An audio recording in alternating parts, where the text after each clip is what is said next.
Whereas when you're in a place like Nicaragua, your papaya is literally pulled that day. It's cut that day or the day before.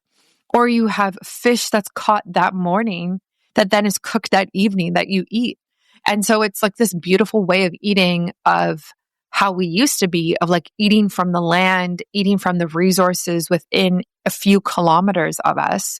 And so therefore the food is naturally more nutrient dense, seasonal, clean, whole, organic. There's no need for tons of pesticides or anything like that because it's grown so close to you and it's eaten right then and there. Welcome to Biohacking with Brittany, where high performance health meets non-toxic living. I'm Brittany Ford, a holistic nutritionist, bringing you science-backed strategies in biohacking, longevity, and holistic wellness. Whether you're navigating fertility, pregnancy, postpartum, or simply striving for optimal well-being, you're in the right place. Let's dive in. Hi, and welcome back to the show. Thank you for tuning in. I am so excited to be bringing you this episode all about my recent trip to Nicaragua. I got a bunch of questions about this on Instagram, about what it was like. What was it like? How is it traveling with a baby? What did you take away from it? And I posted some very specific things that I am going to dive into, things in the health world that I saw in Nicaragua and what that means and what that means for us and all of these good, very interesting things that are coming. So this is an episode for anyone who wants to travel to Nicaragua, who actually wants to know what it's like. I feel like there's a lot to say. This is for anyone who wants to travel with kids and is like, oh my gosh, how do I do this? And this is for anybody who is looking to go somewhere in order to kind of escape from the rat race and the hustle and bustle of life. And I'm going to talk all about that. And yeah, there's just so much really that you can find in Nicaragua and places like that you really can't find in Canada as easily or in the US as easily. So much good information to come. Before I dive in, speaking of being calm, a shout out to Pulsetto. Pulsetto is really cool. So this is something new that I'm trying. Essentially, it's a device that you put around your neck and it goes right on top of your vagus nerve. And it is a vagus nerve stimulator that biohacks your parasympathetic nervous system. And it only takes about 4 minutes to reduce your stress. So it reduces your stress, helps you to sleep soundly, and just brings in this level of calmness. It basically helps life slow down. And this is like so what I need after my trip. Well, I needed it before my trip as well. But it is really cool because it pairs with their app and you're able to use it and really just feel the difference through connecting with their app and using it for a certain amount of time and having it vibrate on the vagus nerve and get into more of a calmer state. There's a lot of science actually behind the vagus nerve and how we can use it in order to calm down and be in more of a relaxed state. I won't go into too much, but essentially the vagus nerve is something that when you sing or when you hum, it actually vibrates. And so what you would notice is like if you are singing or humming, it's really hard to kind of feel stressed in those moments. And that is what tech like this is kind of starting to stimulate or simulate, I guess is the word, is that same feeling, but through a device within a few minutes. So it brings you back down to earth, vibrates on that vagus nerve on your neck, and really calms you down. And actually makes a difference. So biohacking like this, I'm so here for. Only takes 4 minutes a day to feel healthier again. And so definitely check Pulsetto out, linked on my show notes, and on my website. And a shout out to Bioptimizers. You bet I took them with me on my trip. I took the digestive enzymes with me. So these are basically little enzymes that help break down food. And anytime that you're eating a really big meal, eating something that you typically don't eat, this can really help to break it down and reduce symptoms of indigestion, bloating, an upset stomach, diarrhea, constipation, gas, anything like that. But what's also really cool about these enzymes is that it actually helps us absorb more of our protein. I feel like protein is having such a hot minute right now. And so if you are on the protein train, which most of us are, imagine just eating the same amount of protein, but absorbing more of it. So if you're getting your 30 grams of chicken, 30 grams of protein from your chicken, you're actually absorbing the 30 grams, not like 75% of that, 50% of that. So these enzymes really make a difference, and they are by Biooptimizers. I think it's actually their best-selling product. Definitely check that out. You can use my discount code biohacking Brittany, linked in my show notes and on my website so you can find it easily. All right, let's get into my trip to Nicaragua. Wow. Okay. What started as a family getaway honestly turned into something so much more than that. And it was a real-time wellness experiment, one that rewired my nervous system, deepened my understanding of slow living, and opened my eyes to an entirely different model for parenting and education. And so this episode, we're really going to get into the big takeaways from living a completely different way than how I and how a lot of us live today. Before I kind of get into all of that, I wanted to give you some statistics on Nicaragua. I feel like a lot of people don't know about it, don't know what it's like, don't know the development. So Nicaragua is a very poor country. It is the second poorest country in the Western Hemisphere. First is Haiti, and that is based off of its GDP. And so its GDP growth, I pulled up the statistics. The economy grew by 4.6% in 2023, which is up from 3.8% in 2022. And the GDP per capita in 2023 was approximately $2,257 USD dollars, which is not great. So it is a developing country, and you can say poor country, developing country, but that is the situation there. People used to say, and I still hear people say this, but third world country is like not how we are supposed to be, or it's like politically correct to refer to countries anymore. So if you're still saying that, like it's actually shifted from to developed and developing versus first world and third world. So this is a developing country. The poverty rate is about 24.9% of Nicaragua's population lives below the national poverty line, with nearly 7% in extreme poverty. Around 40% of the population resides in rural areas where agriculture is the primary livelihood for 73% of residents. So that kind of gives you a little bit of like information about the culture. There is some amazing infrastructure, and I'm going to talk about this a bit later, that is coming and that we actually saw. One of the biggest things that is happening, and this is so exciting, is they are building a highway. So Nicaragua is in Central America. Below it is Costa Rica. Above it is... So Central America, the countries in Central America are Guatemala, Belize, Honduras, El Salvador, Nicaragua, Costa Rica, Panama. I've been to Costa Rica a few times, so this time we went to Nicaragua. I'm going to Panama in December. And so this highway that they're building is really, really cool. Essentially what it is it's on the Pacific coast, it's on the West Coast, and it's going from the bottom of the country, the south of the country, all the way to the top, the northern side. And they are kind of copying what Costa Rica did here, because Costa Rica did something very similar of creating a highway from one end to the other. But when we're talking about such a country that doesn't have funds like that, it has taken a long time for them to be able to pull a project like this off. However, this is huge. Like, I know we're talking just about like the infrastructure right now, but this is huge for the country in general. This project is backed by the Central American Bank for Economic Integration, and it is costing them $382.6 million with additional funding from the government and commitments from China. This highway, this Pacific Coastal Highway, which is called Costanera, I don't know if I'm saying that right. is 350 kilometers and it's underway. So we actually drove on this. I have never, oh my gosh, like talking about the roads in Nicaragua would be a whole podcast in itself. This is like incredible to see. They work so fast and it's projected to be done by the end of this year.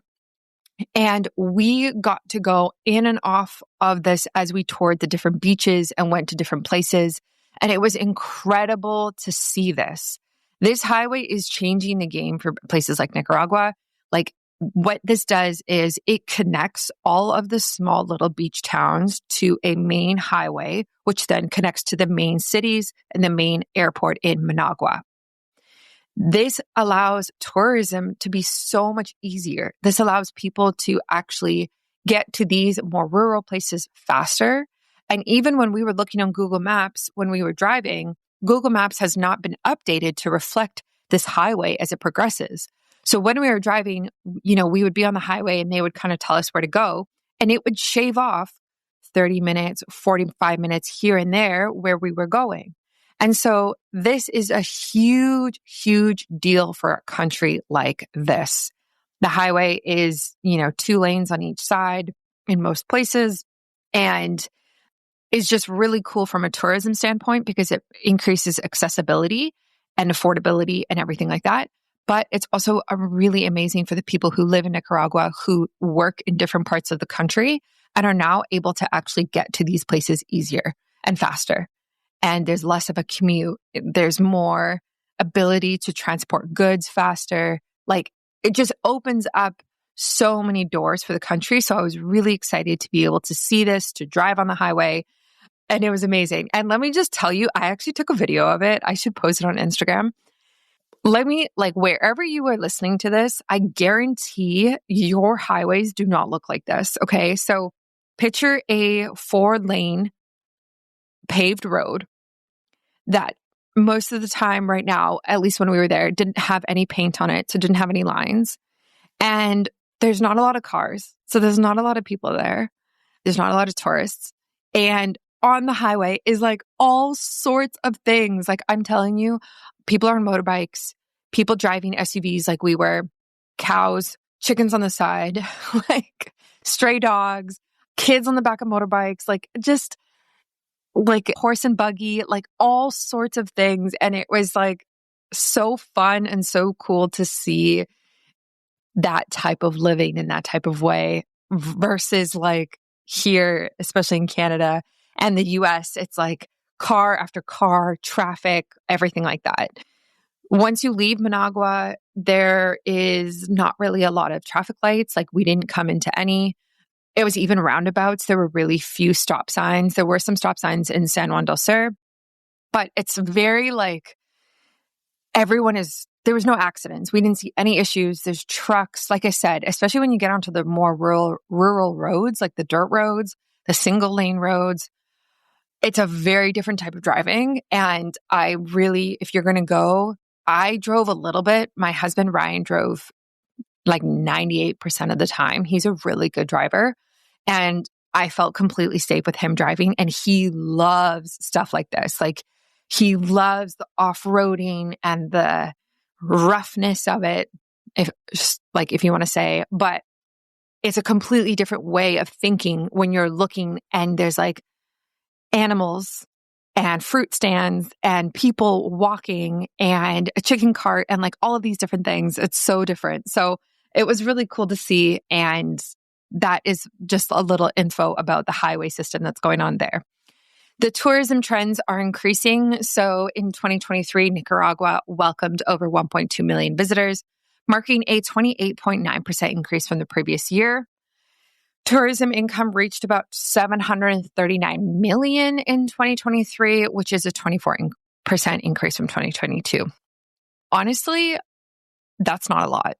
Now, mind you, 2023, this stat of like welcoming 1.2 million visitors, COVID was still a thing at that point. And so I wonder what 2024, 2025 is looking like for that number, because 1.2 million is not a lot for an entire country. Where I live in Canada, in Muskoka, we welcome, I think, like the same amount of visitors every summer is about 1 million people come up every summer. So just to give perspective of like, that's actually not that much for an entire country. But the good thing is it is increasing. So that's kind of a snapshot of Nicaragua at a glance, the culture, economy, and emerging growth, so that you can kind of understand like the setting for all of this. Like it's not maybe what you might have thought, but it's definitely really cool. At some point, we've all been sold a big lie, including yours truly. It's called the protein lie. Starting in the 80s, supplement companies began pushing massive protein consumption. We all believed that more protein equaled more muscle growth. And I'm here to tell you that is a big fat lie. So let's say you eat an 8-ounce chicken breast and you're consuming about 40 grams of protein.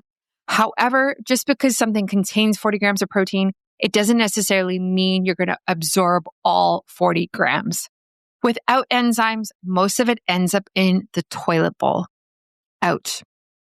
This is because your small intestine can only absorb protein that's been broken down into smaller building blocks called amino acids. It doesn't matter if you're consuming 30 grams of protein or 300 grams of protein.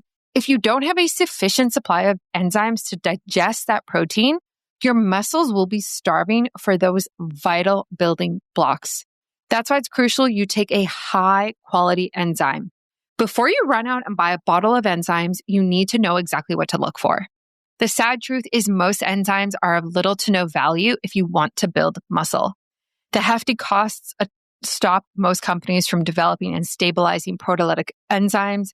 And so that's why the one that I trust and I use myself and love, and honestly, my whole entire family uses it, is called Mass Enzymes by Bioptimizers. Mass Enzymes is a full spectrum enzyme formula with more protease than any other commercially available, with 5 different kinds of protease. Plus, it contains all the other key enzymes you need for optimal digestion. Mass Enzymes is a full spectrum enzyme formula, and this is my go-to. And you can try it today, risk-free. Their 365-day full money-back guarantee is the gold standard in the industry. So go to bioptimizers.com/biohackingbrittany and use my discount code biohackingbrittany and you will get 10% off your order. I literally have a bottle of this Mass Enzymes in my car, at work, in my pantry, everywhere. I use it for big meals if I eat anything that's a little out of the ordinary. And it really helps me to feel better in my digestion and also makes me so much happier that I am absorbing my protein and getting the gains that I want. We all want more gains. So check it out and enjoy digesting your protein better. So why did we choose Nicaragua? We got married in Costa Rica 2 years ago. No, it was 2 years ago. And we wanted to go somewhere else. I love Costa Rica, and Costa Rica is much more developed than Nicaragua.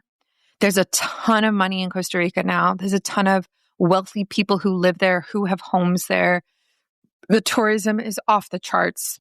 And while we could afford to go and do a vacation there, for sure, it was just something that we thought, hey, why don't we actually look at Nicaragua if we're going to actually explore longer term options while we're there?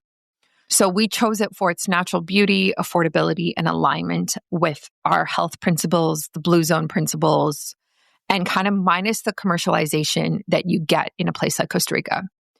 Nicaragua offers a lot in terms of health. It offered uninterrupted circadian rhythm. So waking up with the sun, winding down with the sunset. What's really cool about, and I'm going to talk about this, really cool about Central America is you're so close to the equator that the sun rises and the sun sets kind of the same time throughout the entire year. So think about how that would change your relationship with your circadian rhythm and how you would sleep and how you would wake up. So the sun rises, I think, oh my gosh, is it like 5:45? I think it rises around there, and then it sets around 6. It's almost like the 12 hours exactly. And so that is kind of like day in and day out. And you really do get into the rhythm of that, which is really nice. And we went during the hottest month of the year, which we did not know was the situation. But April is the hottest month of the year. And so we really, really felt this. And when I say hottest month of the year, I'm talking by 10 a.m., it would be 30 degrees, 32 degrees Celsius. And so for all my American friends, 30 degrees Celsius to Fahrenheit, let's see what that is. That's 86 degrees Fahrenheit. Is that a lot for you guys? I feel like you guys have some really hot places. Or 32 degrees is 89 degrees Fahrenheit. By 10 a.m. here in Canada where I am, we definitely have that heat in the summer, but it like works up to that by like noon, 3 p.m., and then it dies down. So 30 degrees by 10 a.m., yeah, completely different way of living. So waking up with the sun was incredible. And when I say sun, I mean sun. We had some clouds, but let me tell you, it was incredible just to like be in the light. I don't even know how else to say it. Like I lived in Vancouver for so many years, and there were so many winters of darkness because it rains so much. It's very much like Seattle. Like there's so much rain. It's mild and warm-ish, but there's so much rain and you don't see the sun. In Canada here, I'm north of Toronto now. We had a horrific winter. It was also my first winter with a baby, which didn't help. And we had so much snow all of the time. The snowbanks were taller than the cars. They were taller than me, and I'm 5'9". It was outrageous. It was way too much snow for me, and it was cold, and I was like not here for it. And so waking up with the sun and winding down was amazing and really helped to make me feel connected to myself and my body and nature. It also offers microbiome, diversity. And the ocean kind of does this no matter where you are. So daily exposure to ocean air, soil bacteria, and local produce enhanced our gut health naturally. There is so much healthy bacteria when you live in a place that is so deeply connected to nature and you're so intertwined with it. There is healthy bacteria in the air from the ocean. There's also negative ions that actually come from the waves from the movement of the ocean. And negative ions actually make us feel better.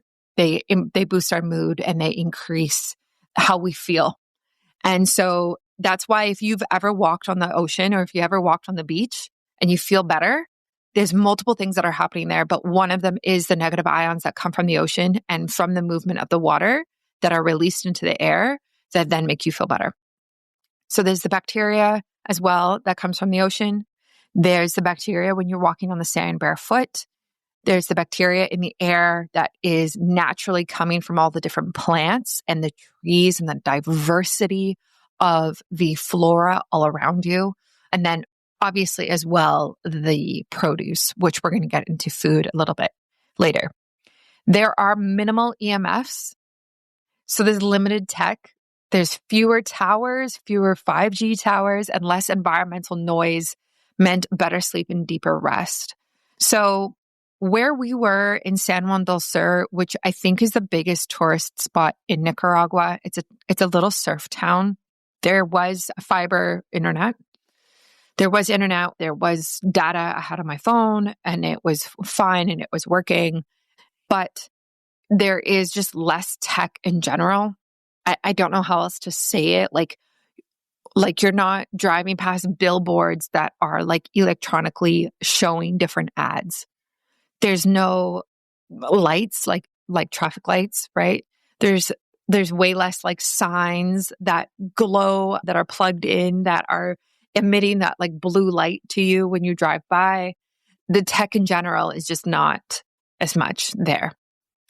And that's amazing. And I love that. And so there's definitely less environmental noise as well.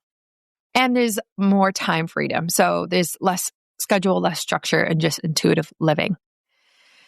So this really was a reset that I hoped it would be. and I could feel that I needed. And it was like the breath of fresh air that my body was really craving. So we went for 2 weeks. I was in Texas beforehand and I was in Miami afterwards. So we were gone for about 3 weeks.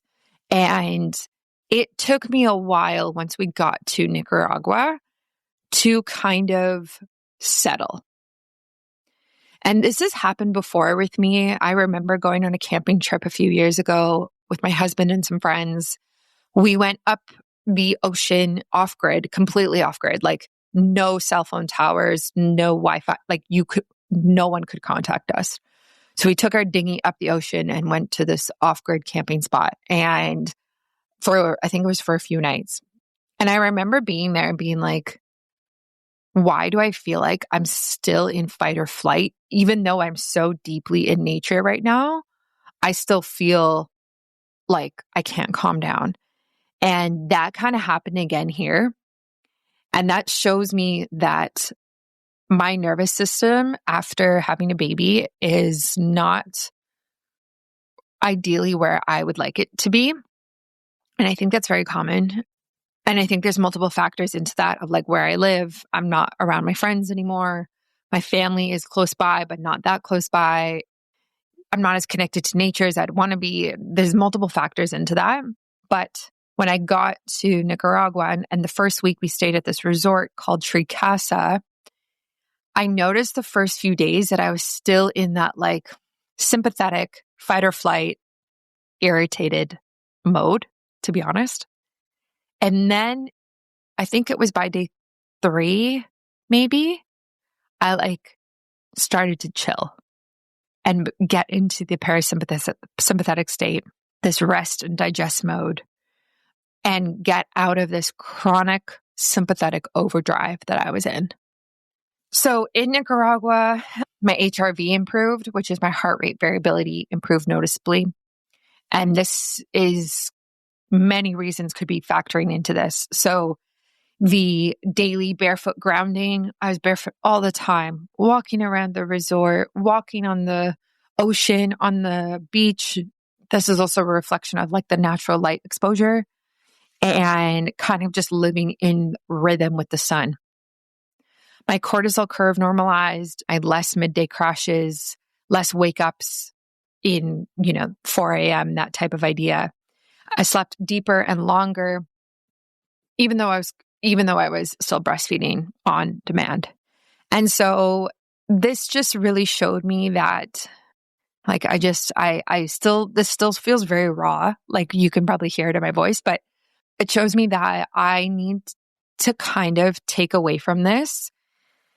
How do I take this mentality and this feeling of feeling whole and home in my body and calmer and bring that into my life in Canada, which thrives on the hustle and bustle, make more money, spend more money, work more, be with your kid more, mom guilt, all of this stuff. Like, how do I bottle up the feeling that Nicaragua gave me, drink it every single day so that I can feel better and I can feel healthier? And that is what I've been sitting with since I've been back. Like, if you've never been to a country like this, it's really hard to kind of even explain. And I do want to say that if you've been to a place like, Mexico, and you've gone to an all-inclusive resort and you sat at the beach and you're drinking margaritas and, you have full service, I think there is an element that you can kind of feel if you've done something like that in terms of like, again, getting the health benefits from the ocean and the sun and the environment. But it goes to the next level when you live somewhere or go somewhere that is just simply more off-grid than what you are used to. And you are able to unplug and kind of see society for what it is. So when we were there, the first week we were at this resort, the second week we were in Airbnb. And the first week my husband was working from the resort. So I did a little bit of work here and there, but like I wasn't. So I was just with Callahan, hanging out, doing all sorts of things. We didn't watch any Netflix. We didn't watch any TV. We had our computers. We didn't watch it. I wasn't scrolling on TikTok. Like I was posting on Instagram stories and posting on Instagram, as needed, but there wasn't the need for that. And this is how I felt when I went to Costa Rica a few times, like when we got married and the year before, was I felt like I had such a healthy level of dopamine when I was there. I felt so happy and so grounded that I wasn't looking for the dopamine hits that you can get from social media or from shopping online and buying stuff, which tends to be how I get my dopamine. And I'm very aware of that. And everyone has their thing. But it really showed me like how silly that can be. And now it's like, I don't know, like, how do I say this? When you're in a country that is developing and doesn't have a lot of money, and you see how happy the people are, and you see how they have such healthy practices and they live with nature and the environment, it makes you think back to like, oh, last month I was buying this online, or I was watching this on Netflix, or I was watching this reality TV show, or whatever the way that you get your dopamine. And it makes it seem so trivial and so unnecessary. And it really just shows you like that stuff doesn't matter. When you go to a place like this, doesn't matter. It doesn't matter the brand of the purse that you wear. Not that I ever buy high-end or luxury purses. That's not my thing. But like, that doesn't mean anything. Like that, even with the clothes that you wear or anything that you might buy online or buy for yourself, like it actually doesn't mean anything. Like when you live somewhere like this and you're like in nature and you're like at the beach every day, you're like, cool. Like, why do people spend money on stuff like that? You know what I mean? Like, and it's so hard to kind of like put into words, but it's like, it just made me really reflect on the capitalism in society, consumerism that I fall victim to as well, and how I really need way less to be happier. And that is the opposite of what I am marketed towards. And yeah, it just made me reflect a lot on my own, consumer behavior and things that I get and buy for myself, my family, my house, all of this type of stuff. So this was kind of the nervous system rewiring through slow living that I needed. It felt great.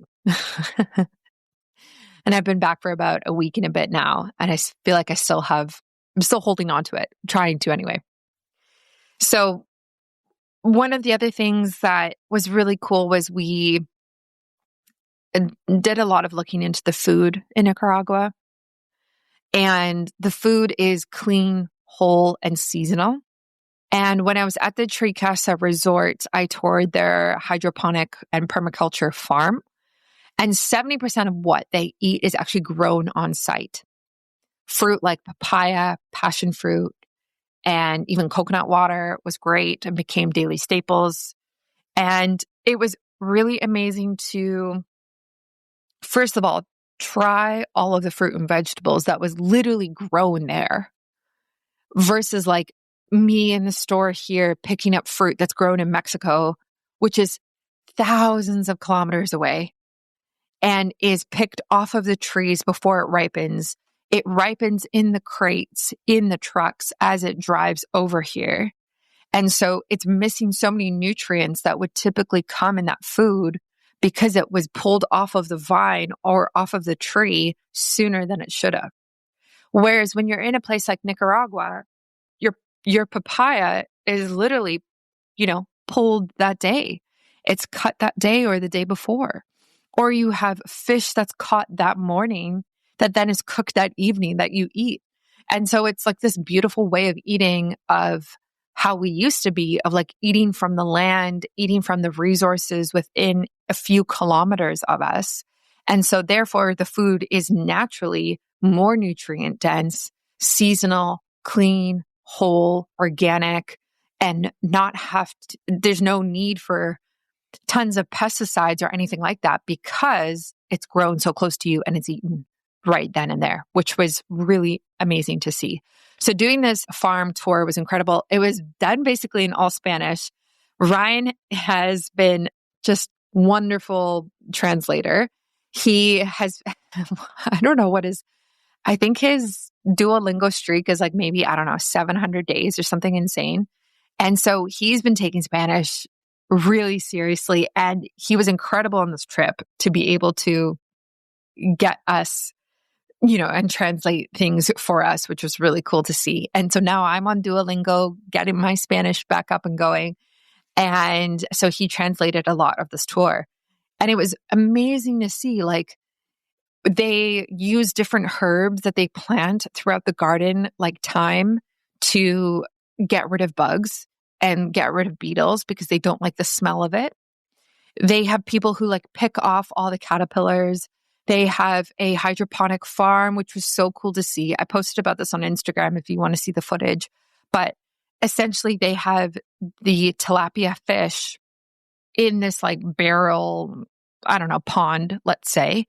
And they take the water from that feeds all of their different lettuces up this like hill where the lettuce are planted in the water, like right in the water, because the tilapia poop, I guess, feces is really nutrient dense. And so they just have this very holistic 360 way of farming that has the benefits from the tilapia that is then used for the lettuce that they're able to grow instead of having to buy food or, fertilizer or anything like that. So just stuff like that was really, really cool to see. And I felt great.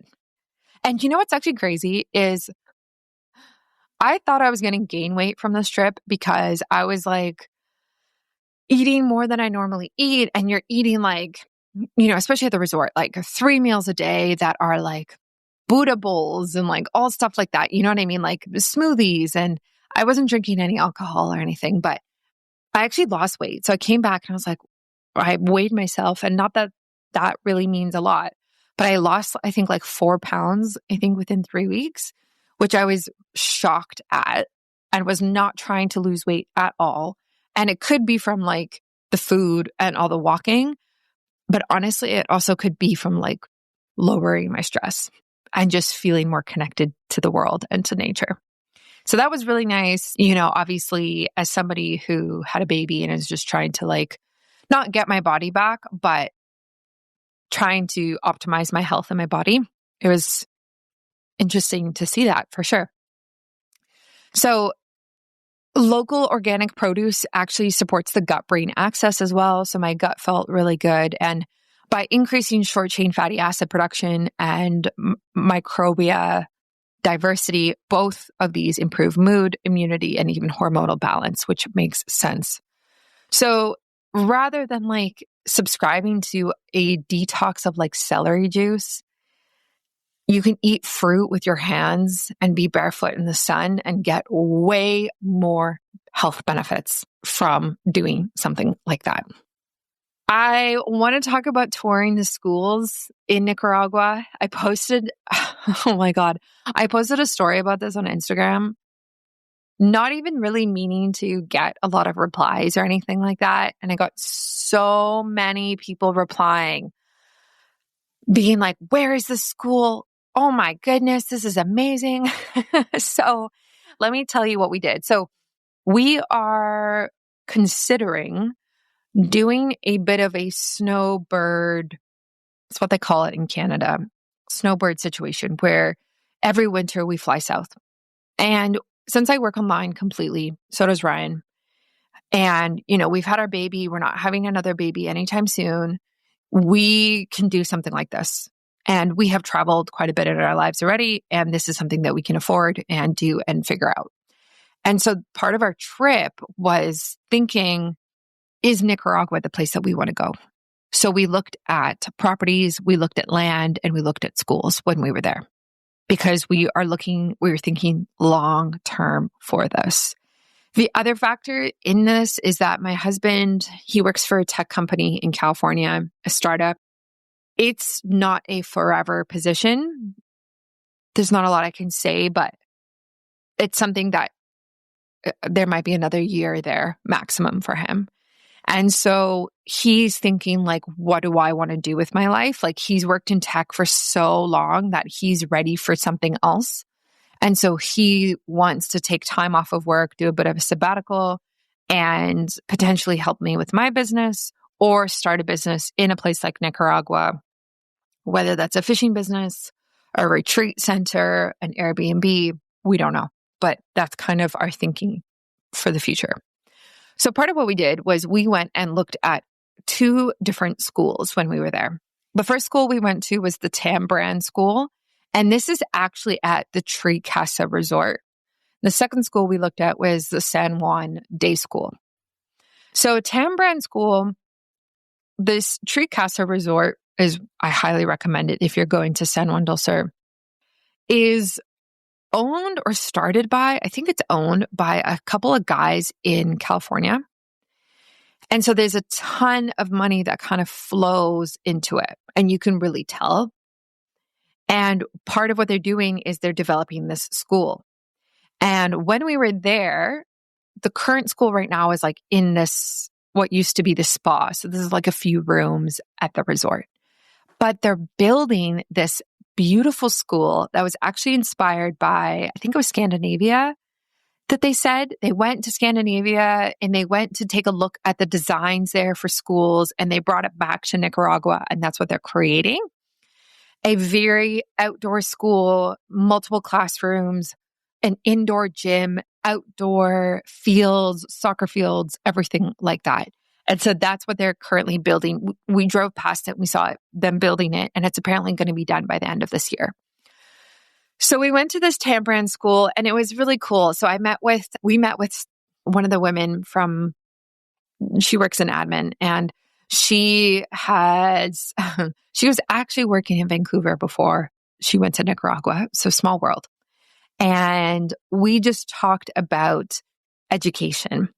And obviously, as somebody with a baby, an almost 10-month-old, this is now something that's on my radar.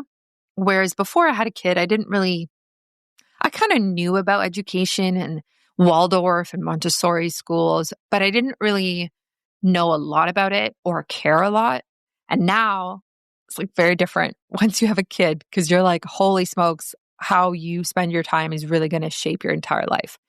So first of all, what I loved about the Tambran School was they have outdoor-based curriculum. So kids spend the majority of their time outside, which supports physical development, immune regulation, and reduced behavioral issues. This was something really important to me. In Canada, we kind of call this like nature school, is one of the ways that people talk about it. But it's this same thing. So you can get it in Canada, where most of the time is spent outdoors. And this is what I'm definitely looking for. Like, I don't want my kid to be sitting in a classroom writing like the letter A on a piece of paper for 2 hours and like practicing his handwriting while staring at a chalkboard, which isn't even how it is. It's probably like staring at a screen or a whiteboard now. That's not what I want. I want him to be outdoors, exploring his body, exploring development, immune regulation, everything like that. And they have this is kind of the both schools actually. So Tambran as well, and the San Juan Day School. So they are tech minimal. So they understand that like technology is a part of our society. We need to prepare for it. We need to prepare kids for it. We can't completely take it out and not use it. But how do we bring it in a way that makes sense? So what I loved about the San Juan Day School, which is the most popular school in San Juan del Sur, really much bigger school than Tambran. And they kind of like introduce technology later on. It's used intentionally, and it's used for a small amount of time every single day. And it's also used in a classroom setting versus individuals. So think about like a laptop where they're watching someone talk about, I don't know, whatever, a lesson on like Egypt, the Egyptians or something. I don't know, whatever it is, versus like all the kids on iPads staring at the screen that close to their eyes and that close to their face. So it's really cool to kind of just see let's take more of a group approach to tech versus individual iPads and just trying to minimize the dopamine dysregulation that can happen there. Using it very intentionally, starting later on, like grade 3 and above or grade 5 and above, is just really cool to see. I think in the later years in high school, the kids use it more for research purposes and that type of thing, which makes sense. We used it as well when I was in school, so I get it. It's just like, how do we use it appropriately is like my biggest concern and biggest question that I have, especially in the younger ages as well. So San Juan Day School, like I said, is much bigger than Tambran. They have 22 different nationalities in the kids. So essentially, like, it's kids from all over the world, like expats living in this community that send their kids there. And both of these are private schools, right? So they have to abide by the curriculum guidelines by Nicaragua, but they also abide by guidelines that they might see in the US. And so their school year follows the US calendar, not the Canadian one. And the San Juan Day School is accredited. And Tambran, because it's a new school, they are getting accredited as we speak, which matters because when you're looking at sending a kid to university one day, if they want to go, you want them to come from a school that is accredited if they're looking for higher education. What I liked about both schools, and we went and toured both of them, right? And so I asked them tons of questions. So I talked to them about their sex and health education and where do they stand on that. And both of them kind of had similar answers. And it's this idea that it's rooted in science, biology, anatomy, and self-awareness, and consent. And there's no fear or no shame or anything like that. And this comes from a place of my concern a bit about the public curriculum here in Canada. I don't know what it's like in the States. I think it's different per state for the US. But for Canada, if you send your kid to public school, it's, how do I say this without getting like super political? It's just a little too much, in my opinion, for what I would want my son to learn. If he's going to learn about sex and he's going to learn about health and education and his body, I think that's great. I want it to be consent-based and I want it to be science-based versus learning about gender fluidity, sexual orientation, sexual preference, things like those that are really adult topics that are complex and they're just very complex ideas and things to understand when you're at such a young age. And the Canadian school curriculum is something that, for the public school, is something that, in my opinion, potentially teaches that too young. And I just don't necessarily feel comfortable with my kid learning that. And there's absolutely no judgment against any of that, or I'm not saying I'm against any of it. Absolutely not. Like I think there's, of course, a time and place to understand those types of topics. However, I don't want my 8-year-old son going to a class and learning about those types of things. I very much am for this notion of like kids need to be kids. And so it's just not something that I'm comfortable with. I don't know how to say this in like a very nice way, I guess. And so, private school is something that we've been looking at for quite a long time. And so that's why I was asking these schools like, hey, how do you guys talk about this? And both of them said like, we don't talk about that. It's all about safety for children and biology, anatomy, self-awareness of their bodies. Where is it safe for someone to touch? Where isn't it? Like consent and all of that. And that's amazing because I don't ever really remember learning that when I was a kid, like in terms of consent and what's appropriate and what's not appropriate. And that is the type of thing that I think should be taught in health education from a young age, sadly, because there is so much inappropriate behavior that can happen towards children from adults or even from other children. So yeah, that is a big thing for us. And it was really cool to kind of see that woven into these schools. The other thing as well is there are no vaccine mandates for these private schools. So parents are trusted to make individualized decisions. I am not somebody who is anti-vax. I feel like there's a time and place for them. However, I don't want to be told that I need to have my son have 50 shots before he walks into the building at the age of 3.5. So I talked to them about that, and they don't have any vaccine mandates. Some kids get vaccinated, some kids don't. And that is completely up to the parents. Here in Canada, if you go to public school, there are mandates that you have to hit. You have to be vaccinated in most places. In private schools, it's different. And you can actually opt out, and you have to fill out a form on the Canadian government website. Someone told me that they make you watch a PDF, like a PowerPoint presentation on educating you, which is outrageous. And essentially you can say, like, for religious reasons or for personal reasons, I am not vaccinating my kid. And there you go. Here's the form. Then you can show that to the public schools and they can't do anything about it, and they can allow your kid in. So if we were to do public school, we could do something like that. However, I just don't think that's going to happen for us. I'm also I haven't done a full episode on vaccines. I don't know if I will.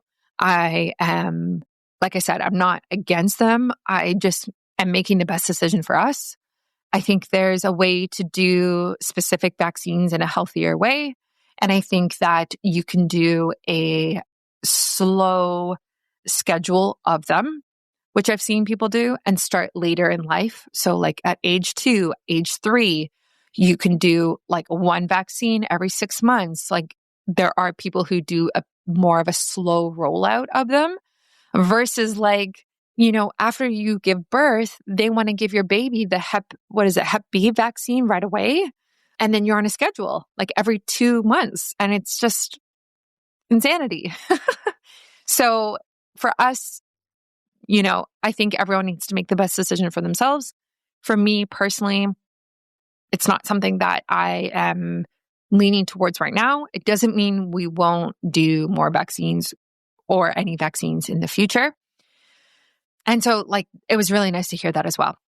The other really cool thing that I loved about these schools is their whole food policy. So both of them provide lunches, and I talked to them and I was like, I'm a nutritionist, tell me about the food. And so it's whole food based. Most of the food is actually made and grown, I guess, right close to them. So the vegetables, the fruit, that type of thing. There's no cookies, chips, soda, and a sandwich. There's none of that. It's much more native to the food that they eat there and is grown on site. And in San Juan Day School, I'm not sure about Tambran, but processed food is actually banned, which is crazy. So they told me that if kids come to school and they bring processed food, so they bring a bag of chips, they will let the kid eat the chips, and they won't shame the kid or anything like that. But then they will email and call the parents and say, hey, look, this food isn't allowed. And that's because they understand that food will cause hyperactivity in the children in the school. And then it'll be harder for them to focus in class. They can disrupt other students. Their behavior goes off the walls, everything like that.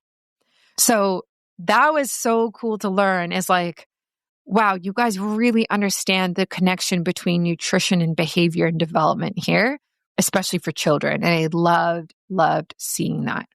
So that's what, when we talk about biologically aligned education, that was just the coolest thing. And this is how we raise resilient, regulated, and wise children. It's not just holistic, it's biologically aligned education.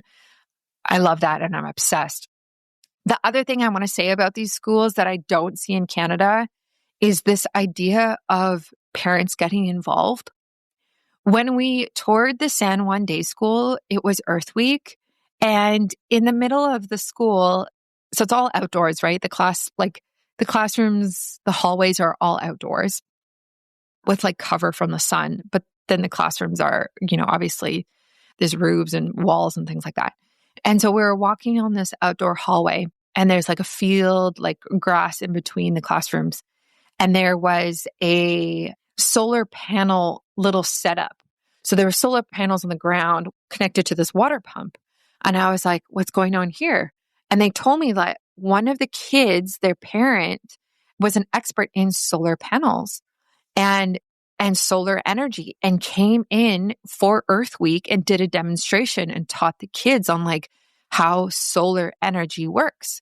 And they said, if you have any skills or knowledge that you want to teach our kids, let us know. And we will like set up a workshop essentially so that you can kind of like bring your knowledge. And it was just so cool to see that, like so cool to see a curriculum that allows space for learning new things that other people can kind of come and bring in. And that got me really excited because I would love to like do a classroom, like sit and have a classroom of kids and talk to them about food and like explain the difference between like fat, protein, and carbs. And when you make a plate of food, like how do you balance your meal, or talk about like farming and organic and like why that's important, or foods that make you feel good, or like, I don't know, you could make the curriculum like obviously applicable to the kid and their age. But I was like, wow, I would love to do something like that. Like I would love to talk about food and making things healthier. So it was just really exciting to see that, and made me really happy that there is a way to do this. And so I don't know. I loved both of the schools that we went to. Callahan doesn't have to go to school for a few years, so we have lots of time. But it was really a great experience for us to see, hey, this is how other people are doing it. You don't have to do it a certain way. And it was really, really encouraging. So that's my little take on the schools. I also wanted to talk about traveling with a baby, you know, how to be biohacking or biohacked and flexible at the same time. So let's talk about the realities of this. So Callahan has flown with us to Texas in November last year, flew with us to Vancouver in December, and then we had this big trip. And so this was not our first time going on a plane with him, and we kind of knew what to expect. He was 9 months old during this trip, and there were definitely moments where it wasn't easy, but it was very expansive for sure. So the nitty-gritty here, if we want to talk about it, is that I guess there were a few things that I learned, and I really kind of needed this. So I brought with the slumber pod. So let's talk about sleep. So I brought with the slumber pod. And if you don't know what a slumber pod is, essentially it's like this blackout tent that you put on top of a crib. So we did not bring a crib with us. We didn't bring a pack and play with us. We just used the cribs at the Airbnbs at the hotels. And I made sure to book in places that did offer a crib. And I double checked, the week before we left. So I brought the slumber pod. I brought our portable white noise machine and a travel fan, or like the fan that goes with the slumber pod. And this helped to create his sleep environment kind of wherever we were. And it wasn't perfect, but it was good enough. And it worked really well. Because the slumber pod is like blackout, so it gets rid of any light. It's like really, really dark. And then you put the fan at the top, so it helps to circulate the air because it can get too like stuffy in there. And this was really amazing because in the different hotel rooms that we were in, there's windows and there's curtains, but there's still light that comes through. And especially for nap time, this was really, really helpful. And we had nights where he slept amazing, and we had nights where he woke up like 4 times. So it was definitely not like I traveled with my baby and suddenly he slept better all the time. Like that's not what happened. It was a mixed bag. And if we had stayed in Canada in our house, it probably would have been the same mixed bag as well. I will say though, we completely gave up his nap and sleep routine. So before we left, we were using the app. Is it sad or is it a good thing that I don't even remember what it's called? Oh, Huckleberry. There we go. So we were using Huckleberry, and Huckleberry basically uses AI to predict when your baby should nap based off of their sleep the night before and their sleep the previous nap. So I was using that. I started using that at month 4, and then we were using that up until this trip. And it was really helpful. It definitely served its purpose of like helping us get to 2 naps a day and like tracking his sleep. But once we got to Nicaragua, it just seemed very trivial. Like it just didn't really matter. You know what I mean? Like it didn't matter if he slept for half an hour in the morning and then I like started the timer and then stopped it. And then we went and did this thing and then he slept in the afternoon later and, you know, he only slept for an hour or slept for an hour and a half. Like I think the tracking made me way too focused on it and almost like too hyper vigilant about it versus like going with the flow and rhythm. And so I kind of let go of it. Like even when we got to Texas, like I was like, I think I'm done with this app. And we did contact napping all over the place. This kid slept on me. I can't even tell you, like in the craziest places. When we were touring the organic farm, he fell asleep in my arms. So I was carrying him for like 30 minutes.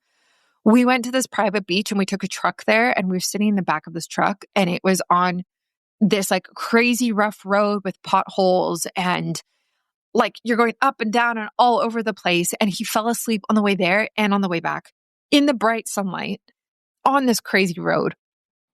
And he fell asleep like on the beach, in restaurants, in the car when I was driving. I like barely put him in his car seat. He would just sleep on me in the front seat. And he just slept whenever he was tired. I stopped obsessing over nap windows and I just watched him and it felt so freeing. And so now being back, I'm just doing the same thing. If he yawns and rubs his eyes, I put him down for a nap. And I let him sleep as long as he wants. And if he wakes up, then he wakes up. So right now he's having 3 naps a day, sometimes 2 naps a day. It doesn't matter. Like who cares? Like, you know what I mean? It's not like my husband and I both work from home. You know, we have grandparents around, like it's fine. And so it really just taught me to let go of the reins and stop trying to be so particular about everything. And I won't go back to using that app. And honestly, if we have another kid, I don't know if I'll use it at all because I just don't think it's necessary. Like I was already weaning off of using it. I used to track my feeding on it as well. And I started using it at month 4 when he went through his sleep regression. And then I was kind of like freaking out and I was like, oh my gosh, I need help. And so it served its purpose, but now I just don't care. And I want him to live in his own rhythm and nap according to how he wants. So we used the carriers. We bought a couple carriers with us. We have the Artipop carrier, which was amazing on the plane. I highly recommend it. Our kind of go-to on the plane, we took different flights. I think the longest flight was like 3.5 hours. And he would typically sleep for about half of the flight, if not longer. And my husband would put him in the carrier on him and walk up and down the aisles. Then he would fall asleep. And then my husband would, you know, watch a show on his phone, which I didn't love with the EMF. But at that point, you're already in a plane. And so like the EMF is outrageous in the first place. So I just kind of turned a blind eye. And so that's kind of how we navigated the plane rides. The other half, when he was awake, we brought toys with us. He would like stare and interact with all the people around us, which we loved. And it was really cool. Like he was really happy and people just loved him. So it was easy.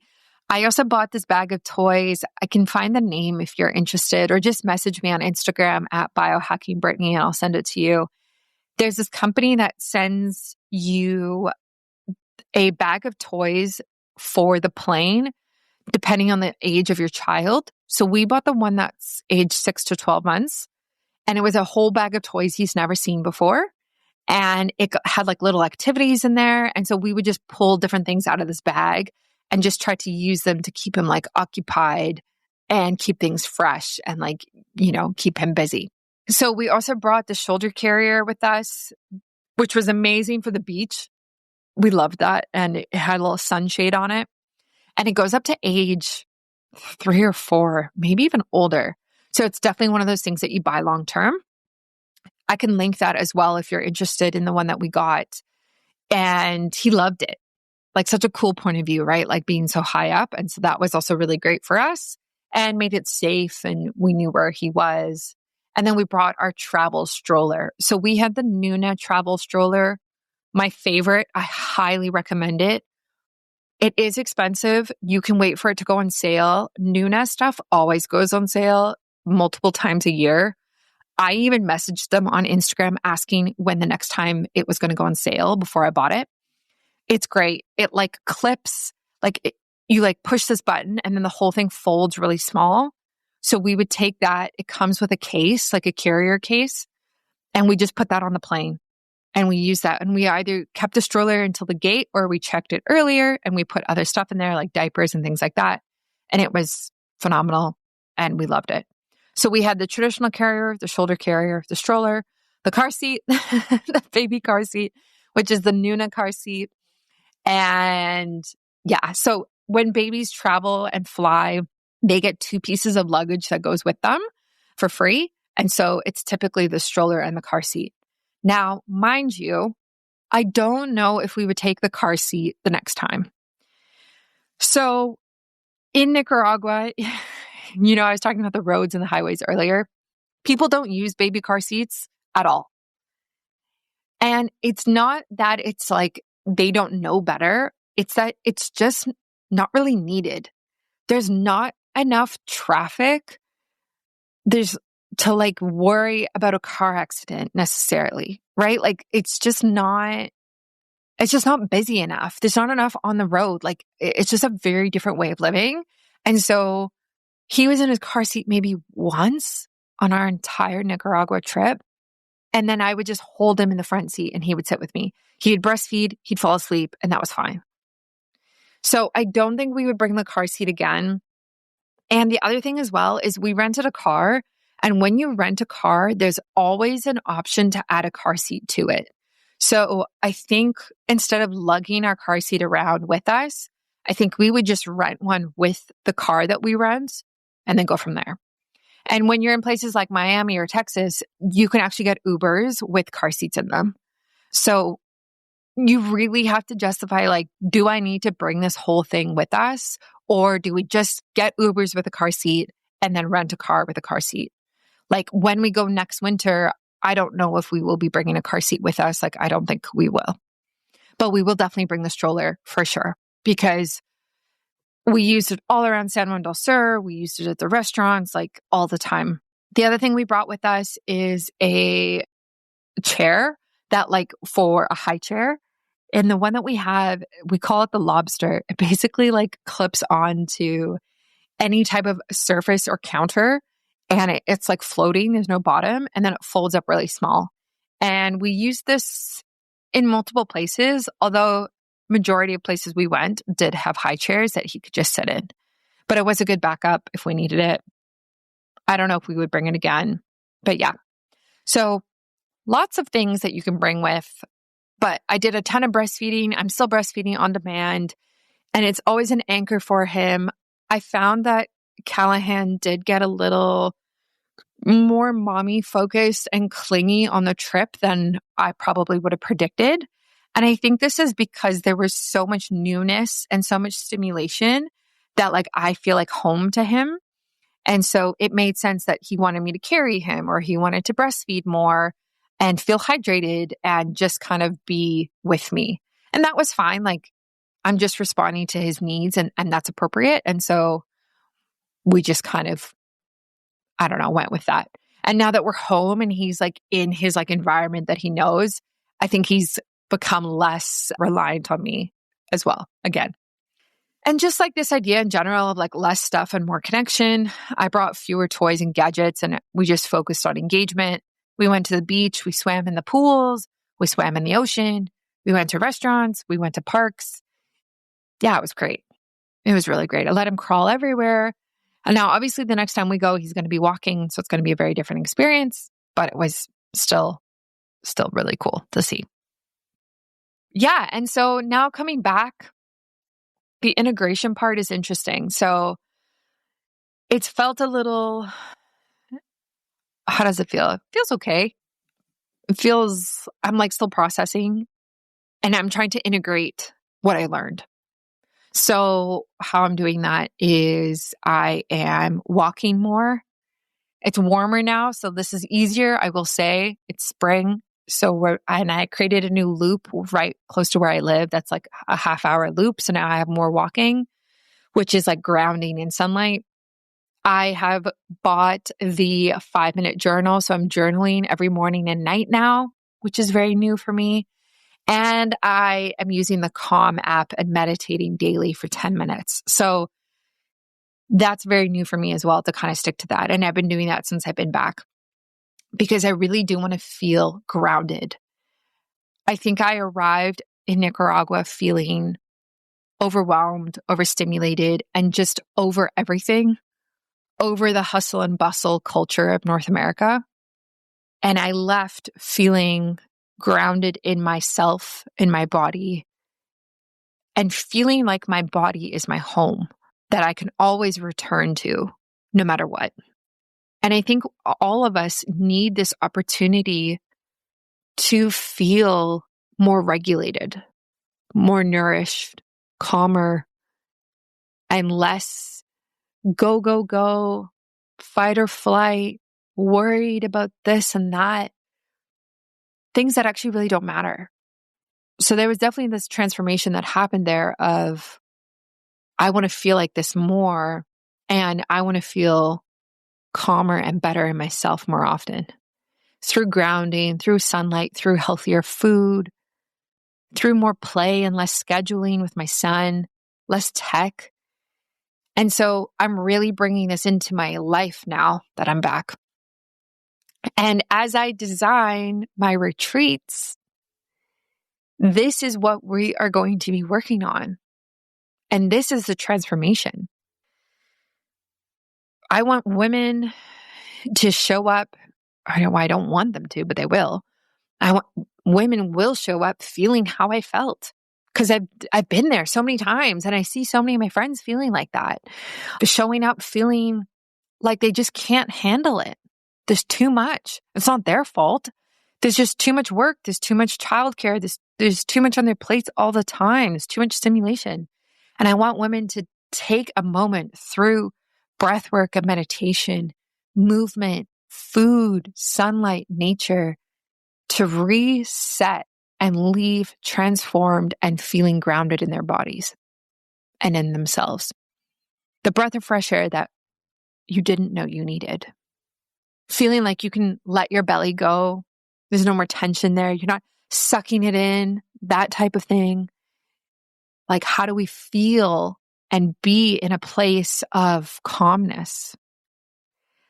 We're not human doings, we're human beings. So let's be more and do less. And I mentioned this a few weeks ago. If you listen to my little snippet, little breadcrumb that I dropped of doing a women's biohacking retreat. And there is a early bird list I have on my phone. If you want to join it, message me on Instagram and you will be the first to know about doing this retreat. I'm actually doing multiple. So I don't know how much I should say and how much I shouldn't say. I am doing one in Central America, probably Costa Rica next year, early, probably February or March. That's all the details I can give you. I'm doing one this summer in Toronto, probably, and probably one in the fall. I don't know where yet. I have to wait and see what feels good. Might be New York City, might be Austin, Texas. Don't know. But these are coming, and I feel like these are needed in my community, in my audience. I'm listening to you. I see what you're saying. And so if you are somebody who's like, wow, Brittany, I want to feel like you're feeling, I feel overwhelmed all of the time. I want to feel better and more grounded, but I don't want to go and do a yoga retreat. I don't want to go and meditate in silence for 7 days. I want to do something that's more holistic, science-backed, biohacky, that looks at the mind, body, and soul, and integrates things like sauna, cold therapy, massage, facials, sound baths, meditation, breath work, all things like that. Nourishment, so many different things. I have that early bird wait list. And it's literally a note on my phone. I think right now there's 4 women on it who gave me their emails. They sent me messages on Instagram. So if I were you and you want to come, I would get on that list because I am talking to places right now. And let me tell you, the capacity for something like this is limited. It's not the type of thing that I can offer and be like, oh yeah, as many women can come as they want. That's not what this is. It's very small and very limited on the spaces that we can have. So if you want to feel more regulated in your nervous system, seriously, message me and I can help you and we can figure something out. And so I'll leave you with this. What if nervous system regulation, not productivity, was the foundation of your life? What would you change? Where would you live? What would you let go of? If this episode sparked something in you, you can share it on Instagram and you can tag me at Biohacking Brittany. I'd love to hear what part of this lifestyle you are craving right now. And who knows, maybe there's a luxury women's biohacking retreat coming soon that will bring all of this to life for you. Until next time, stay grounded, stay curious, and stay well. And thank you for listening. Thanks for tuning into Biohacking with Brittany. If you loved this episode, make sure to subscribe, leave a review, and share it with someone on their own wellness journey.